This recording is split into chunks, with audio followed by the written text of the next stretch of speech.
So Charlie Kirk has a reaction to the recent controversy about being people of the same gender kissing in Disney movies. Now, I don't even know what movie he's referring to here, because all I saw was people losing their minds over like two men hugging in the background of a Star Wars movie, because Disney does not have the gumption to do anything about it. But maybe he'll explain here. So the new thing that conservatives are doing here. Wait, is this the same? Oh yeah, this is the video. The new thing that conservatives are doing here is that they started with laying the groundwork with this increase in anti-trans bigotry, which they perceive as a more digestible form of bigotry right now. It's more socially acceptable because it's newer to some people's minds. And that has provided an opportunity for conservative hosts like Charlie Kirk to revive their anti-gay agenda, which they kind of kept dormant for a little while after the Supreme Court made it the law of the land. But now they see an opening with this new Supreme Court. So the media personalities are making sure that the public is primed to hate gay people to the degree that they want them to. So and I really think this kind of started, if you guys remember, a few months back when Buttigieg adopted those kids, and there was a ton of of just homophobic attacks, and you saw like this increased ramp up of let's try this again, part 2 of our assault on gay people. So here is Charlie Kirk with his commentary, being one of those conservative commentators, talking about same-sex kissing scenes in Disney movies. Here he is. I know I keep resorting back to it, but Christopher Caldwell really depicted the danger of having out of control liberation movements that are not anchored in legitimate grievance. Christopher Caldwell in the book Age of Entitlement warned us that the trajectory that we are on is the very groups that allegedly want liberation will soon become the tyrants themselves. In fact, it will happen almost immediately, almost overnight.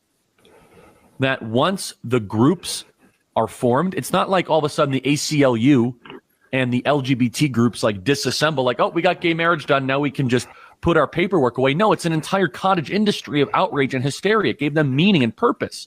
And so now that's not about making gay marriage legal. It's legal in every single state. That was always their big fight. No, now it's about making your kids gay. Why else would you want to have 2 dudes or 2 women kissing in a Disney film? What is the agenda? To expose them to it, or to increase the ranks of the LGBTQ community? What is the process? People were gay before this sort of nonsense was happening. So why exactly are you doing this? They're like, well, we want to have 4-year-olds that have, homosexual attractions to know that they're not alone when they're watching movies. Like, really? A 4-year-old? Yeah. Really? Like, 4-year-olds are eating dirt. Like, I don't think they're exactly making very deep arguments about what they're sexually attracted to. How? I was 4. Let's yeah. Wait, what were you going to say, Matt? Matt, go ahead. Binder, you go ahead first. I was going to say these people really hate kids. Like you think like they bring up like, oh, they don't respect them at all. They don't respect they look their down on ability. them. A 4-year-old is not. I have a 2-year-old. She is smart as a whip. She's super smart. She watches the Disney movie. She's singing the songs after one viewing. She retains everything, understands it. If she doesn't understand it, she'll ask me question after question, questions that I didn't even think at the age of 35 to ask. They're thinking up. Because, kids are smart. They're very curious and very receptive of everything. And the idea, though, that they're being shown, but even what Charlie Kirk is saying is wrong. Like, the primary reason to like have a same-sex kiss in a Disney movie isn't for like kids' own sexuality primarily. In my opinion, it's primarily because kids who are 4 have families like that who are same sex, 2 dads, 2 moms, and they get to see their own family reflected on TV with the characters that they grow to love and see, you know, that this is just normal. This is how life is. These are normal families. To me, that's because these guys are always thinking sex. That's the thing. They're not thinking of the family, of the family dynamic, just happy people who are not thinking of sex all the time like these conservative perverts are. Well, they're repressed, right? And so like that is the constant projection that they're putting. Yeah, it does blow my mind. They don't respect kids' ability to perceive whatsoever. They conflate, the concept of family with sexuality all the time, or the concept of somebody's, we played a clip yesterday of a Republican lawmaker interrogating a 14-year-old trans girl about her genitalia. There's very little understanding of gender expression versus just the straight up sexual element, because they're kind of titillated and interested in it, but it freaks them out at the same time. But really, what strikes me here is, Charlie Kirk throws away the concept that gay marriage has been legal, the law of the land, as if it's been this way for decades and decades. It's just always been this way. They've gotten their win. No. It's been pretty recent, and the Supreme Court is already chipping away at. They've allowed multiple states to violate Roe v. Wade under their allowance. Essentially, they allowed for them to do so. So what's to say that the Supreme Court won't overturn precedent that's incredibly recent, such as gay marriage? And the whole reason that conservative commentators are speaking this way about this stuff is because they want that to happen, and they want to create a movement for that. And so, then the second part of that there is him portraying gay people as groomers, or showing gay love as grooming kids to be just like them, perverted, when of course that's not the reality. What representation in film and things like that is there for is to, one, as you say, Binder, make kids feel like their families are represented, but 2, have these memories if they are gay, and they will know sooner rather than later, even if they're young kids. Oftentimes kids have a sense of these things pretty early on, that they're not ostracized from society. Yeah, that's the liberal agenda here, to not make kids hate themselves. You really caught us, Charlie Kirk. Right. I mean, at this point, these that's guys the funny thing, know. You mentioned... No, go ahead, Brandon. Go ahead. Hello? Oh, I think I'm behind a little bit. I'm lagging. Delayed, yeah. A little delayed. Oh. Yeah, go ahead.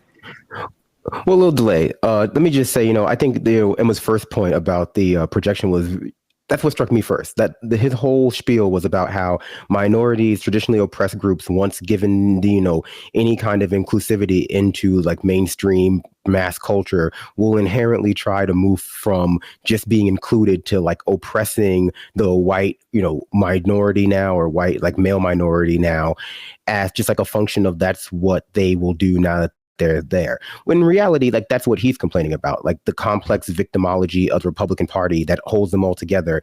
That is that these groups will somehow rise up out of their shackles and shackle you. The fact that you want to keep them in shackles is supposed to be, just the natural way of the world, because if you don't, they'll just, put you in shackles. But of course, he can't admit that. And, to Matt's point, this is about like selling people Disney movies, and more consumers have people in their families who are, LGBTQ, who are Black. I remember when Fox was complaining about the Black Princess and Princess and the Frog, and they are afraid of not kids being made into, rather kids being inducted into the gay ranks. They're afraid of kids just thinking being gay is normal. They're afraid of kids just not thinking it's inherently gross or weird to be gay, or to experience same-sex attraction, or to be trans. And that's just the bread and butter of what the Republican Party sells to people now.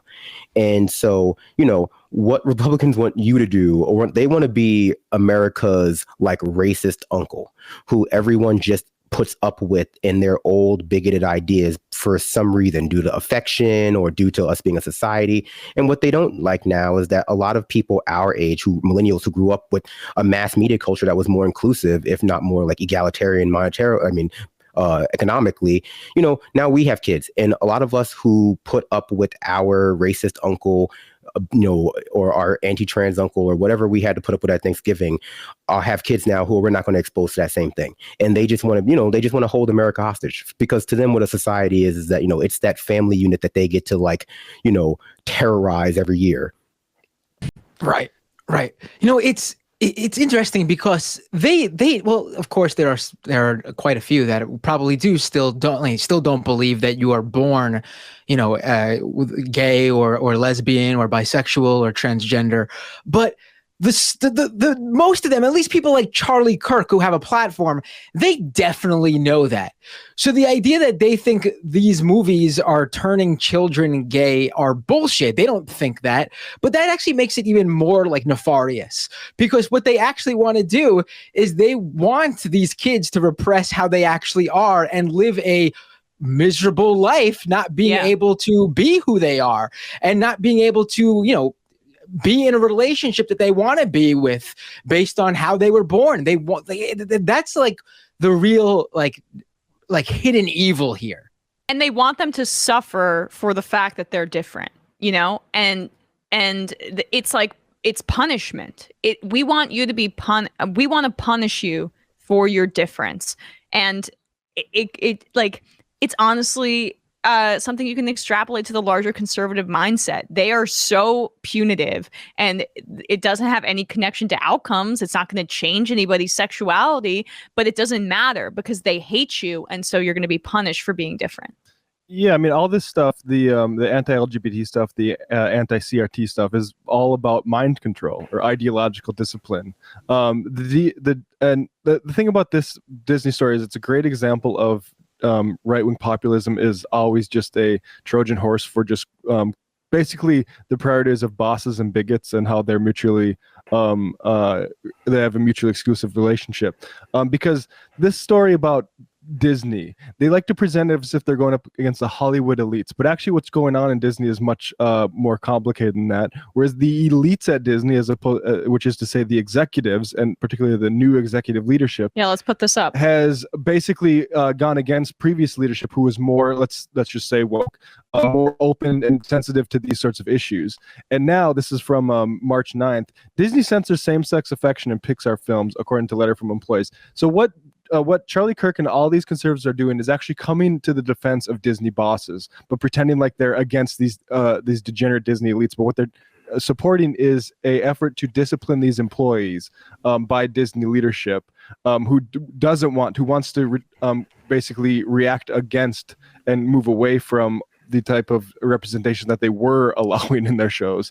And Pixar employees are tired of being censored about other stuff, particularly in light of they walked out, right? Exactly. And what's going on with the DeSantis stuff, right? And so this idea that it's conservative versus Disney, it's conservatives and Disney bosses versus the people that actually do work to put those products up on movie screens. Yeah, it's hard to find a more wholesome and probably liberal cohort of the Disney art that's being put out than the Pixar section. And they feel it, and they feel pressure, and they actually I get it. It's a genuine, you actually have this role in society that's high profile, and you see what's going on around you. You want to do something good about it. And you have DeSantis and these sort of all the folks within Disney who are basically getting all the support, even though it's this kayfabe, as they say in wrestling, this fake fight between Charlie Kirk and Disney, as if he's not doing exactly what Disney executives want.